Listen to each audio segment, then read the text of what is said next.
BJP ಕಾರ್ಯಕರ್ತ ವಿನಯ್ ಆತ್ಮಹತ್ಯೆ ಪ್ರಕರಣ ವಿಚಾರಕ್ಕೆ ಸಂಬಂಧಪಟ್ಟಂತೆ ಸದ್ಯ ಕುಶಾಲನಗರಕ್ಕೆ ಬಂದ ವಿನಯ್ ಪಾರ್ಥಿವ ಶರೀರ ಮಧ್ಯರಾತ್ರಿ 1:30ಕ್ಕೆ ಕುಶಾಲನಗರಕ್ಕೆ ಪಾರ್ಥಿವ ಶರೀರವನ್ನ ಕರೆತರಲಾಯಿತು. ಇನ್ನು ವಿನಯ್ ಅಂತಿಮ ದರ್ಶನವನ್ನ ಪಡೆದುಕೊಂಡಿದ್ದಾರೆ ಪ್ರತಾಪ್ ಸಿಂಹ. ಹಾಗೆ ಶಾಸಕ ಪೊನ್ನಣ್ಣ ವಿರುದ್ಧ ಎಫ್ಐಆರ್ ದಾಖಲಿಸಲು ಆಗ್ರಹಗಳು ಕೂಡ ಕೇಳಿ ಬಂದಿದ್ದು, ಪ್ರತಿಭಟನೆಯನ್ನ ನಡೆಸುವುದಕ್ಕೆ ಬಿಜೆಪಿ ಈಗ ತೀರ್ಮಾನವನ್ನ ಕೂಡ ಮಾಡಿಕೊಂಡಿದೆ.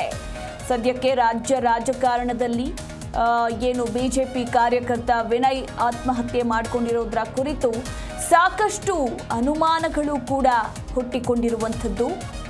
ಎಫ್ಐಆರ್ ದಾಖಲಿಸಿದ್ದಕ್ಕೆ ಮನನೊಂದು ಬಿಜೆಪಿ ಕಾರ್ಯಕರ್ತ ಆತ್ಮಹತ್ಯೆ ಮಾಡಿಕೊಂಡಿರುವಂತಹ ಘಟನೆ ನಿನ್ನೆ ಬೆಂಗಳೂರಿನ ನಾಗವಾರದ ಕಚೇರಿಯಲ್ಲಿ ನಡೆದಿರುವಂಥದ್ದು. ವಿನಯ್ ಸೋಮಯ್ಯ ಆತ್ಮಹತ್ಯೆ ಮಾಡಿಕೊಂಡಿರುವ ದುರ್ದೈವಿ ಬಿಜೆಪಿ ಕಾರ್ಯಕರ್ತ.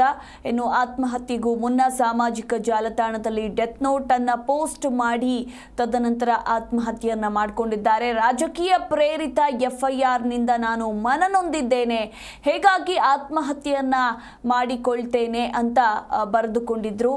ಸದ್ಯ ವಿನಯ್ ಸೋಮಯ್ಯ ಆತ್ಮಹತ್ಯೆ ಹಿಂದೆ ಸಾಕಷ್ಟು ಅನುಮಾನಗಳು ಕೂಡ ಹುಟ್ಟಿಕೊಂಡಿರುವಂಥದ್ದು. ಇನ್ನು ಡೆತ್ ನೋಟ್ನಲ್ಲಿ ವಿರಾಜಪೇಟೆ ಶಾಸಕ ಪೊನ್ನಣ್ಣನ ಆಪ್ತ ತೆನ್ನೀರ ಮಹಿನಾ ಕಾರಣ ಅಂತ ಏನು ವಿನಯ್ ಸೋಮಯ್ಯ ಉಲ್ಲೇಖಿಸಿರೋದ್ರಿಂದ ಈಗ ಸಾಕಷ್ಟು ಅನುಮಾನಗಳು ಕೂಡ ಮೂಡಿ ಬರ್ತಾ ಇದ್ದು, ಇತ್ತ ಶಾಸಕ ಪೊನ್ನಣ್ಣನ ವಿರುದ್ಧ ಎಫ್ಐಆರ್ ಅನ್ನ ದಾಖಲಿಸೋದಕ್ಕೆ ಆಗ್ರಹಗಳು ಕೂಡ ಕೇಳಿ ಬರ್ತಾ ಇದೆ. ಇನ್ನು ವಿನಯ್ ಸೋಮಯ್ಯ ಆತ್ಮಹತ್ಯೆ ಪ್ರಕರಣ ವಿಚಾರಕ್ಕೆ ಸಂಬಂಧಪಟ್ಟಂತೆ ಇವತ್ತು ಹುಟ್ಟೂರಿನಲ್ಲಿ ಅಂತ್ಯ ಸಂಸ್ಕಾರಕ್ಕೆ ಸಕಲ ರೀತಿಯ ಸಿದ್ಧತೆಗಳು ಕೂಡ ನಡೀತಾ ಇರುವಂಥದ್ದು.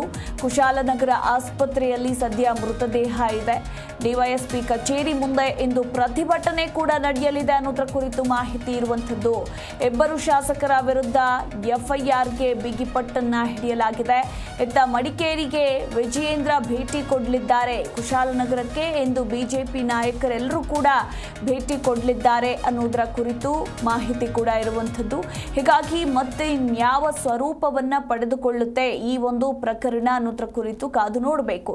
ಸದ್ಯ ಮಧ್ಯರಾತ್ರಿ 1:30ಕ್ಕೆ ಕುಶಾಲನಗರಕ್ಕೆ ವಿನಯ್ ಸೋಮಯ್ಯ ಪಾರ್ಥಿವ ಶರೀರವನ್ನ ಕರೆತರಲಾಗಿದ್ದು, ಸದ್ಯ ಹುಟ್ಟೂರಿನಲ್ಲಿ ಅಂತ್ಯ ಸಂಸ್ಕಾರಕ್ಕೆ ಸಕಲ ಸಿದ್ಧತೆಗಳು ಕೂಡ ನಡೀತಾ ಇದೆ.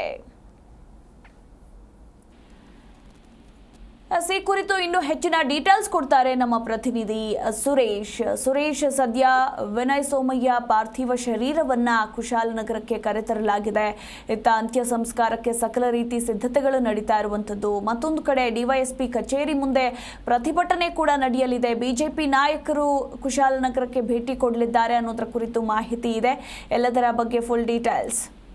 ಮಧು, ಖಂಡಿತ. ಅಂದ್ರೆ ಪ್ರಮುಖವಾಗಿ ಈಗಾಗಲೇ ಕಾಂಗ್ರೆಸ್ ಸಾಕಷ್ಟು ಒಂದು ಶಾಸಕರ ಒಂದು ವಿರುದ್ಧವಾಗಿ, ಪ್ರಮುಖವಾಗಿ ಪೊನ್ನಣ್ಣ ಅವರ ವಿರುದ್ಧ ಆಗಿರ್ಬೋದು, ಮತ್ತೆ ಮಂತರಗೌಡ ವಿರುದ್ಧ ಆಗಿರ್ಬೋದು, ಈಗಾಗಲೇ ದೂರನ್ನ ದಾಖಲಿಸಬೇಕು, ಎಫ್ಐಆರ್ ಅನ್ನ ದಾಖಲಿಸಬೇಕು ಅನ್ನೋ ಒಂದು ವಿಚಾರವಾಗಿ ಇವತ್ತು ಬೃಹತ್ ಆದಂತ ಒಂದು ಪ್ರತಿಭಟನೆ ಕೂಡ ನಡೆಯುವಂತದ್ದು.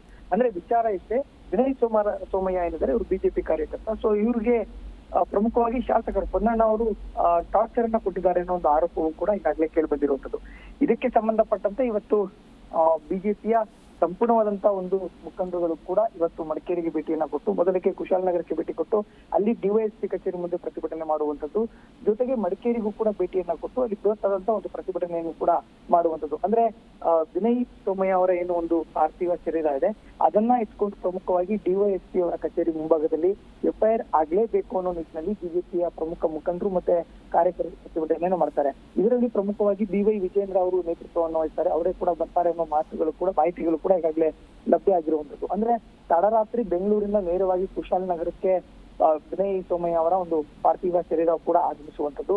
ಸಂಪೂರ್ಣ ಈ ಒಂದು ಪಾರ್ಥಿವ ಶರೀರ ಬರುವಂತ ಸಂದರ್ಭದಲ್ಲಿ ಮಾಜಿ ಸಂಸದ ಪ್ರತಾಪ್ ಸಿಂಹ ಅವರು ಕೂಡ ಉಪಸ್ಥಿತರಿರ್ತಾರೆ. ಜೊತೆಗೆ ಇದರ ಒಂದು ವಿರುದ್ಧ ಧ್ವನಿಯನ್ನು ಕೂಡ ಇರ್ತಾರೆ. ಮಾತ್ರ ಅಲ್ಲ, ಎಫ್ಐಆರ್ ಆಗ್ಲೇಬೇಕು ಅನ್ನೋ ಒಂದು ಸೂಚನೆಯನ್ನು ಕೂಡ, ಅಂದ್ರೆ ಒಂದು ಆಗ್ರಹವನ್ನು ಕೂಡ ಈಗಾಗಲೇ ಮಾಡಿರುವಂತದ್ದು. ಆದ್ರೆ ಈಗ ಸದ್ಯಕ್ಕೆ ರಾಜ್ಯ ಸರ್ಕಾರವು ಕೂಡ ಒಂದು ಹಂತದಲ್ಲಿ ಇದರ ಬಗ್ಗೆ ತನಿಖೆಯನ್ನ ಮಾಡ್ತದೆ. ಪ್ರಮುಖವಾಗಿ ಸಾಮಾಜಿಕ ಜಾಲತಾಣಗಳಲ್ಲಿ ಬರುವಂತದ್ದೆಲ್ಲ ಸತ್ಯವಲ್ಲ ಅನ್ನೋ ಮಾಹಿತಿಗಳನ್ನು ಕೂಡ ಗೃಹ ಸಚಿವರು ಈಗಾಗಲೇ ಮಾಹಿತಿಯನ್ನ ಕೂಡ ಕೊಟ್ಟಿರುವಂತದ್ದು. ಆದ್ರೆ ಇವತ್ತು ಒಂದು ಹಂತದಲ್ಲಿ ನೋಡೋದಾದ್ರೆ ಕುಶಾಲನಗರದಲ್ಲಿ ಪ್ರಮುಖವಾಗಿ ವೀಕೆಂಡ್ ಕೂಡ ಇದೆ, ಪ್ರವಾಸಿಗರು ಕೂಡ ಸಾಕಷ್ಟು ಜನ ಲಗ್ಗೆಯನ್ನ ಇರ್ತಾರೆ. ಆದ್ರೆ ಈ ಒಂದು ಸಂದರ್ಭದಲ್ಲಿ ಕಾಂಗ್ರೆಸ್ನ ಈಗ ಕೋಟೆ ಆಗಿರುವಂತ 2 ಕ್ಷೇತ್ರವನ್ನು ಕೂಡ ಈಗಾಗಲೇ ಪ್ರಮುಖವಾಗಿ ಬಿಜೆಪಿ ಗೆದ್ದಿರುವಂತದ್ದು, ಕಾಂಗ್ರೆಸ್ ಗೆದ್ದಿರುವಂತದ್ದು. ಆದ್ರೆ ಈ ಒಂದು ಕೋಟೆಗೆ ಈಗಾಗಲೇ ಬಿಜೆಪಿ ಪ್ರಮುಖ ಮುಖಂಡರು ಮತ್ತೆ ನಾಯಕರುಗಳು ಕೂಡ ಲಗ್ಗೆ ಇಡುವಂತದ್ದು. ಅಂದ್ರೆ ಈ ಒಂದು ನ್ಯಾಯ ಆಗ್ಲೇಬೇಕು, FIR ಆಗ್ಲೇಬೇಕು ಅನ್ನೋ ರೀತಿಯಲ್ಲಿ ಬೃಹತ್ತಾದಂತ ಒಂದು ಪ್ರತಿಭಟನೆ ಮಾಡೋದಕ್ಕೆ ಎಲ್ಲಾ ರೀತಿಯ ಸಿದ್ಧತೆಗಳನ್ನು ಕೂಡ ಮಾಡ್ಕೊಂಡಿರುವಂತದ್ದು. ಯಾವುದೇ ಕಾರಣಕ್ಕೂ ಕೂಡ ಅಂದ್ರೆ ವಿನಯ್ ಸೋಮಯ್ಯ ಏನಿದ್ದಾರೆ ಅವರ ಸಹೋದರ ವಿಕಾಸ್ ಅವರು ಕೂಡ ಈಗಾಗಲೇ ಆಗ್ರಹವನ್ನು ಕೂಡ ಮಾಡಿರುವಂತದ್ದು. ಯಾವುದೇ ಕಾರಣಕ್ಕೂ ಕೂಡ FIR ಆಗದೆ ಇರಬಾರ್ದು, ಆಗ್ಲೇಬೇಕು ಅಂತೇಳಿ ಈಗಾಗಲೇ ದೂರನ್ನು ಕೂಡ ಈಗಾಗಲೇ ಕೊಟ್ಟಿರುವಂತದ್ದು. ಹಾಗಾಗಿ ಈಗ ಶಾಸಕರಿಬ್ಬರ ಮೇಲೆ ದೂರು ದಾಖಲಾಗಿದೆ, FIR ದಾಖಲಾಗುತ್ತಾ ಅಂತೇಳಿ ಕಾದು ನೋಡ್ಬೇಕಾಗತ್ತೆ. ಆದ್ರೆ ಒಂದು ರೀತಿಯಲ್ಲಿ ರಿಯಾಕ್ಷನ್ ಅನ್ನು ಕೂಡ ಈಗಾಗಲೇ ಪೊನ್ನಣ್ಣ ಅವ್ರು ಕೊಟ್ಟಿರುವಂತದ್ದು. ಆ ವ್ಯಕ್ತಿ ಏನಿದ್ದಾರೆ ನನ್ನ ಕ್ಷೇತ್ರ ವ್ಯಾಪ್ತಿಗೂ ಕೂಡ ಇಲ್ಲ, ಆ ವ್ಯಕ್ತಿಯನ್ನು ಕೂಡ ನಾನು ನೋಡಿಲ್ಲ ಅನ್ನೋ ಮಾತುಗಳನ್ನು ಕೂಡ ಈಗಾಗಲೇ ಹೇಳಿರುವಂತದ್ದು. ಹಾಗೇನಾದ್ರಿದ್ರೆ ಕಾನೂನಾತ್ಮಕವಾಗಿ ಅವ್ರು ಏನಿದ್ದಾರೆ ಠಾಣಾ ವ್ಯಾಪ್ತಿಗೆ ಬರ್ಬೇಕಿತ್ತು. ಆದ್ರೆ ಏಕಾಏಕಿ ಅವ್ರು ಈ ರೀತಿಯಾಗಿ ಆತ್ಮಹತ್ಯೆ ಮಾಡ್ಕೊಂಡಿರೋದು, ಆ ವ್ಯಕ್ತಿ ಯಾರು ಅಂತಾನೆ ನಮ್ಗೆ ಗೊತ್ತಿಲ್ಲ ಅನ್ನೋ ರೀತಿಯಲ್ಲೂ ಕೂಡ ಆ ಶಾಸಕರು ಈಗಾಗಲೇ ಹೇಳಿಕೆಯನ್ನು ಕೂಡ ಕೊಟ್ಟಿದ್ದಾರೆ. ಆದ್ರೆ ಮುಂದಿನ ಹಂತಗಳಲ್ಲಿ ಈ ಒಂದು ವಿಚಾರ ಎಷ್ಟರ ಮಟ್ಟಿಗೆ ಒಂದು ರೀತಿಯಲ್ಲಿ ದೊಡ್ಡ ಅಸ್ತ್ರವಾಗಿ ಬಿಜೆಪಿಗೆ ಸಿಗುತ್ತೆ ಅನ್ನೋದು ಗೊತ್ತಿಲ್ಲ. ಆದ್ರೆ ಈಗ ಸದ್ಯಕ್ಕೆ ಆರೋಪ ಪ್ರತ್ಯಾರೋಪಗಳು ಕೂಡ ನಡೀತಾ ಇದೆ. ಒಂದು ಕಡೆ ಬಿಜೆಪಿ ಈ ಒಂದು ಪ್ರತಿಭಟನೆಯನ್ನ ಒಂದು ರೀತಿಯಲ್ಲಿ ಸಾವಿನ ರಾಜಕಾರಣ ಮಾಡ್ತಾ ಇದೆ ಅಂತೇಳಿ ಕಾಂಗ್ರೆಸ್ ಆರೋಪ ಮಾಡಿದ್ರೆ, ಮತ್ತೊಂದು ಕಡೆ ಬಿಜೆಪಿ ಕಾಂಗ್ರೆಸ್ ಸರ್ಕಾರ ಬಂದಾಗೆಲ್ಲ ಬಿಜೆಪಿ ಕಾರ್ಯಕರ್ತರು ಮುಖಂಡರನ್ನ ಟಾರ್ಗೆಟ್ ಮಾಡಿ ಈ ರೀತಿಯಾದಂತ ಕಿರುಕುಳ ಕೊಡ್ತಾರೆ ಅನ್ನೋ ಒಂದು ಆರೋಪವನ್ನ ಮಾಡ್ತಾ ಇದ್ದಾರೆ. ಹಾಗಾಗಿ ಇವತ್ತು ಇಡೀ ದಿನ ಈ ಒಂದು ವಿಚಾರವಾಗಿ ಬೃಹತ್ ಪ್ರತಿಭಟನೆ ನಡೆಯುತ್ತೆ. ಜೊತೆಗೆ FIR ಆಗ್ಲೇಬೇಕು ಅನ್ನೋ ಒಂದು ಆಗ್ರಹ ಇರುವಂತದ್ದು. ಹಾಗಾಗಿ ಸಕಲ ಪೊಲೀಸ್ ಬಂದೋಬಸ್ತನ್ನು ಕೂಡ ಪ್ರಮುಖವಾಗಿ ಕುಶಾಲನಗರದಲ್ಲಿ ಮತ್ತೆ ಮಡಿಕೇರಿಯಲ್ಲಿ ಮಾಡ್ಕೊಂಡಿರುವಂತದ್ದು. ಮಧು. ಥ್ಯಾಂಕ್ ಯು ಸುರೇಶ್ ನಿಮ್ಮೆಲ್ಲ ಮಾಹಿತಿಗಾಗಿ.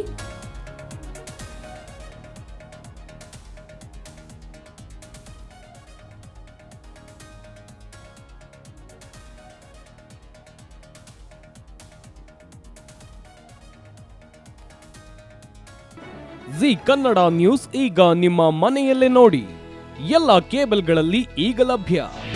ನಿಮ್ಮ ನೆಚ್ಚಿನ ಜಿ ಕನ್ನಡ ನ್ಯೂಸ್ ಈಗ ಸನ್ ಡೈರೆಕ್ಟ್ ನಲ್ಲಿ number 292, Tata play number 1664, Jio TV number 1334, NXT digital number 30, in cable number 30, city networks 51, U digital number 162, GTPL number 17, Rockline telecommunications number 42, Shri Basaveshwara cable number 168, rural cable network 60, Vinayaka digital 57, Abhishek cable 821, city channel 53, Siddeshwara cable network 57, V4 digital Infotech 628, Surya digital networks 53, Gajanan digital number 836, Malnad Infotech private limited number 56, Metrocast number 830, Victory Digital number 167ರಲ್ಲಿ ನೋಡಿ ಆನಂದಿಸಿ.